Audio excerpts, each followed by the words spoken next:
Assalamualaikum warahmatullahi wabarakatuh. Perkenalkan, nama saya Rika Noviana Mulia dari kelas S1 Pendidikan Administrasi Perkantoran A 2019.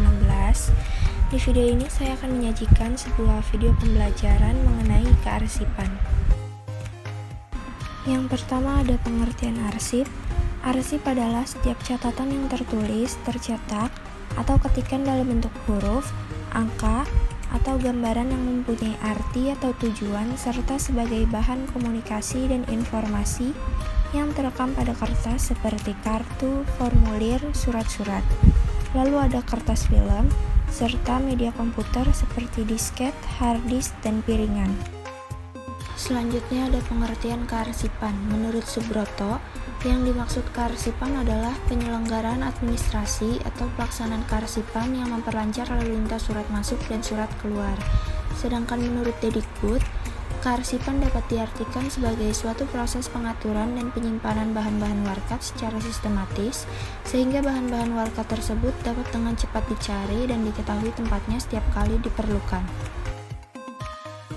Tujuan penataan arsip ada 4. Yang pertama, untuk menjadikan setiap record tersebut lebih mudah dicari apabila dibutuhkan untuk referensi.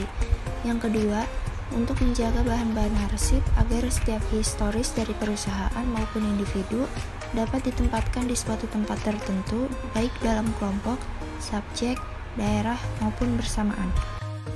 Yang ketiga, untuk memudahkan pencarian arsip jika sewaktu-waktu diperlukan.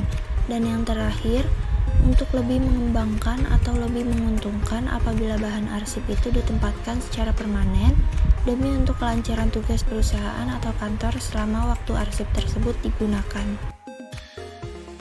Jenis-jenis arsip ada 4. Yang pertama ada arsip dinamis, yaitu arsip yang dipergunakan secara langsung dalam perencanaan, pelaksanaan, penyelenggaraan kehidupan kebangsaan pada umumnya.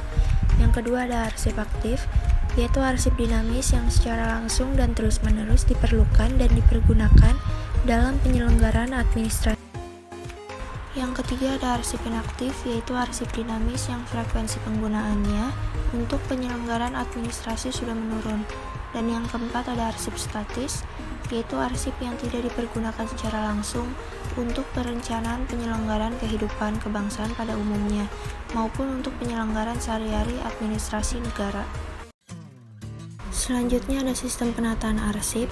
Yang pertama, sistem huruf atau alphabetical system adalah suatu sistem di mana huruf-huruf dalam urutan alfabet tersebut digunakan untuk menyimpan sistem kearsipan yang biasanya banyak digunakan untuk menyimpan nama-nama orang, nama perusahaan, nama hotel, dan lain-lain. Yang kedua ada sistem nomor atau numerical system. Sistem filing menggunakan angka ini ada 2 macam, yaitu yang pertama sistem Dewey dan yang kedua adalah sistem terminal digit atau digital system. Yang ketiga ada sistem geografi atau geographical system. Sistem ini sering juga dianggap sama dengan sistem wilayah atau sistem daerah regional. Sistem susunan dokumen menggunakan sistem geografi, disusun menurut abjad dari lokasi dan kemudian menurut nama atau subjek.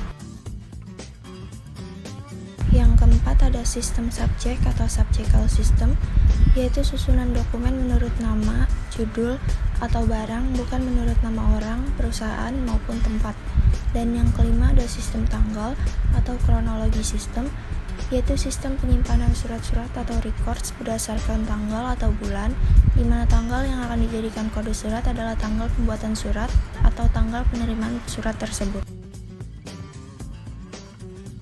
Selanjutnya ada peralatan dan perlengkapan kearsipan. Yang pertama ada map, adalah lipatan kertas atau karton yang dipergunakan untuk menyimpan warkat atau arsip yang paling luas berukuran folio, biasanya untuk menyimpan arsip sementara. Yang kedua ada folder atau sampul arsip, adalah map tanpa daun penutup pada sisinya dan dilengkapi tab atau tonjolan untuk menempatkan kode arsip. Folder merupakan lipatan kertas tebal atau karton manila berbentuk segi 4 panjang untuk menyimpan arsip atau menempatkan arsip atau sekelompok arsip di dalam filing kabinet. Yang ketiga ada guide atau sekat, yaitu berupa lembaran kertas tebal atau karton manila yang dipergunakan sebagai sekat atau penunjuk apabila surat-surat dalam map disimpan dalam lemari arsip tanpa mempunyai sandaran. maka guide atau sekat harus disediakan. Dan yang keempat ada box file, yaitu arsip dapat disimpan menurut urutan abjad dalam kotak sederhana yang terbuat dari kayu.